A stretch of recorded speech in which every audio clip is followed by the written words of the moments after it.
Sup all, JC3 here, the baller of YouTube, the General. Welcome to Topic Tackle. My take for today is on if DAngelo Russell has become the best player in the 2015 draft, like he said before the draft. Why should an NBA team draft you? I'm the best player in the draft. Although he's had his bumps in the road, as we all know. Hold up 1 second. Bro, you gotta put the phone down. Okay? Stop recording. I'm recording right now. You're not recording me. I see you. I see you holding up that phone. Sorry, yeah, he's had his slips, but it's time to stop holding that against him. Real quick too, link is in the description to join my 2019 NBA playoff group titled Pick and Roll and compete against me by filling out a bracket. Click that link after the video and we'll see if you can pick some winners. I think it's safe to say that Russell has officially arrived this season and is looking like the player that many of us thought he would be. And this is the moment where I'm glad I have an old clip to play. Okay, so just so y'all don't think I'm jumping on the bandwagon here, take a listen to what a younger Josh Carson said about DAngelo Russell on draft day in 2015. But DAngelo Russell has the makings to be a star, and Jahlil Okafor has the makings to be a bust. DAngelo Russell has the potential, he has the confidence, he has the swag, that he's good in this modern today NBA, and that could really help the Lakers. He, I believe, will turn into more of a star than Okafor. They gotta take DAngelo Russell, and mark my words, if it happens, say like 5-6 years down the line, we see that DAngelo Russell is coming into a star, and they took Jahlil Okafor, then this whole thing, what I said right here, will be looked back on and said, that's another one of those draft moments that should have happened. I'm glad I mentioned something about when we see this guy 5 to 6 years down the line coming into a star, because we are in year 4 of Russell's career and he's coming into his own just as expected. Before I talk about Russell's season, I want to go back to his rookie year, because when he entered the NBA as a self-proclaimed best player in the draft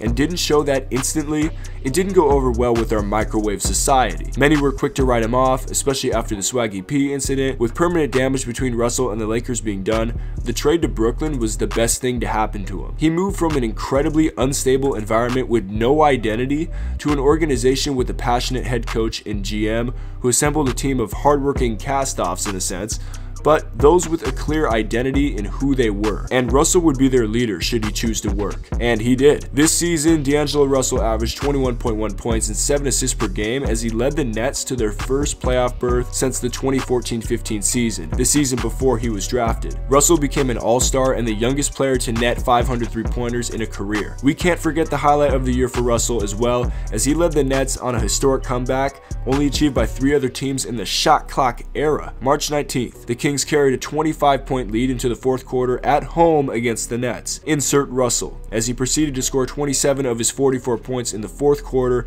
outscoring the Kings 27-18 by himself in that final period. It was the Nets' largest comeback in team history, and as Russell dominated the fourth and proclaimed at the end of the game, "I'm built for this ish," we all sat back and agreed with him. With a birthday in February, DAngelo turned 23 years old, and that leads me to this. We are way too quick to write off young players in the NBA, and we gotta stop it, okay? Put an end to the constant leaps to conclusions. Alright, in journalism, it's better to come with the correct story a little later then come with the incorrect story first. Okay, is anyone putting a star label on the first 4 seasons of Kobe Bryant's career? I mean, seriously, look at the basic stats comparison of the first 4 seasons of Bryant and Russell's careers. I mean, come on. Both dudes averaged the exact same amount of points. Heck, at this rate, Russell is on pace for a Hall of Fame career. Anyway, I really want to get into the statement that DAngelo made before the 2015 draft about being the best player in said draft, and if that's true today. Now, while he has experienced the most success, I don't know if it's appropriate to call him the best player yet. Karl-Anthony Towns was the #1 pick,